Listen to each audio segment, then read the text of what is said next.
Dissimilarities में हम अगर देखें तो डीएनए मेजॉरिटी कॉमनली जो डीएनए होता है वो डबल स्टैंडर्ड होता है। कभी कभी जो वायरस में सिंगल स्टैंडर्ड डीएनए होता है, पर तकरीबन जो डीएनएस होते हैं वो डबल स्टैंडर्ड होते हैं। पर आरएनए मेजॉरिटी कॉमनली आरएनए जो होते हैं वो सिंगल स्टैंडर्ड होते हैं, कुछ ही जो होते हैं वो डबल स्टैंडर्ड होते हैं। एक डिसिमिलरिटी। और दूसरा, जो डीएनए में पेंटोज शुगर है यानी राइबोज शुगर है वो डीऑक्सीराइबोज है, यानी पेंटोज शुगर में से एक ऑक्सीजन निकाल दो तो वो डीऑक्सीराइबोज शुगर हो जाती है जो डीएनए में है।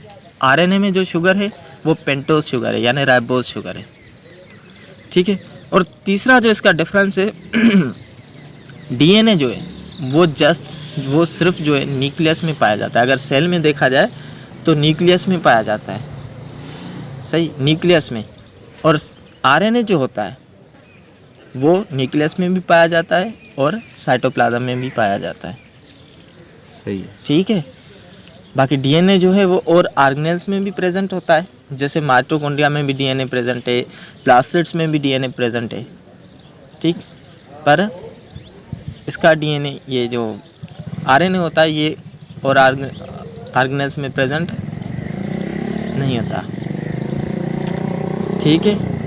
बाकी प्रोकैरियोटिक जो सेल होता है उसमें जो डीएनए होता है ना वो साइटोप्लाज्म में होता है, क्योंकि न्यूक्लियस उसमें होता ही नहीं, न्यूक्लियर मेम्ब्रेन होती नहीं, सही है।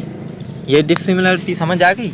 डीएनए जो होता है वो मेजॉरिटी तकरीबन जो यूकैरियोटिक में डीएनए, यूकैरियोटिक सेल में जो डीएनए होता है वो जस्ट न्यूक्लियस में होता है और माइटोकॉन्ड्रिया और प्लास्टिड्स में। और आरएनए जो होता है साइटोप्लाज्म में भी होता है और न्यूक्लियस में भी प्रेजेंट होता है, ठीक। और डीएनए में नाइट्रोजिनस बेस थायमिन होता है और 3 वो जो उसमें होते हैं एडेनिन, गुआनिन और साइटोसाइन, ठीक है।